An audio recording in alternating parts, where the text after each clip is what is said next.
Aku nyelesain baca 2 jilid buku ini dalam 20 hari, dan ini hal-hal yang aku highlight. Crime and Punishment karya Fyodor Dostoyevsky. Buat yang udah baca-baca aja ya, untuk bisa benar-benar menghayati dan mengekstraksi makna adalah ketika membaca buku ini dalam keadaan yang tepat. Pertama, ketika kamu itu punya banyak waktu luang.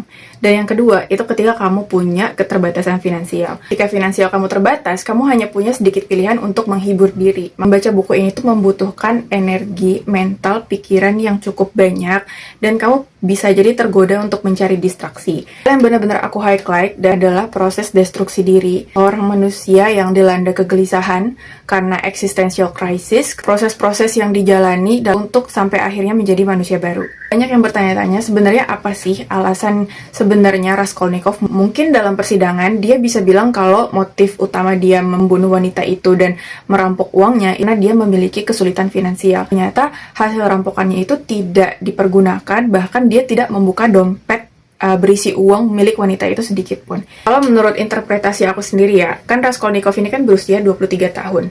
Orang-orang pada usia itu biasanya membuat teori-teori, keyakinan-keyakinan, dan seringkali terdorong untuk membuktikan hasil keyakinannya itu hanya untuk membuat identitas, membuktikan jati dirinya. Teori tentang manusia unggul, melakukan eksperimen, setelah dia menjalani prosesnya, dia merasa paranoid, dia merasa teror, dia mendapati dirinya itu ternyata tidak sekuat manusia unggul yang dia teorikan. Hanya dia kecewa dengan dirinya sendiri. Pada saat itulah dia akhirnya benar-benar mengetahui siapa dirinya yang sebenarnya. Raskolnikov itu digambarkan dia tidak menyesal dengan apa yang sudah dia lakukan. Seorang lelaki muda di kota sebesar Petersburg, menurutku itu adalah alasan yang masuk akal. Ciri khasnya Dostoyevsky itu kan beliau sering menggambarkan suatu hal itu tidak secara gamblang.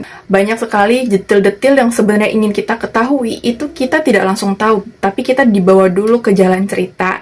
Sehingga membaca buku ini tuh butuh kesabaran dan ketahanan. Banyak yang bilang kalau buku ini tuh gak beginner friendly. Kalau misalnya pemula baca buku ini, kamu bakal diajak muter-muter dulu sampai berlembar-lembar, baru mengetahui alasan, baru mengetahui suatu misteri. Itu pasti melelahkan gitu. Jadi buat kalian yang mungkin tertarik dengan isu psikologis, bacaan ini mungkin bisa sangat mencerahkan ya. Tapi justru tipikal penulisan Dostoyevsky ini tuh menciptakan bonding yang cukup spesial antara pembacanya, membuka ruang interpretasi yang sangat besar untuk pembaca sesuai dengan kreativitas intelektual mereka masing-masing. Apa Raskolnikov itu sampai melakukan apa yang dia lakukan sampai 2 jilid buku ini?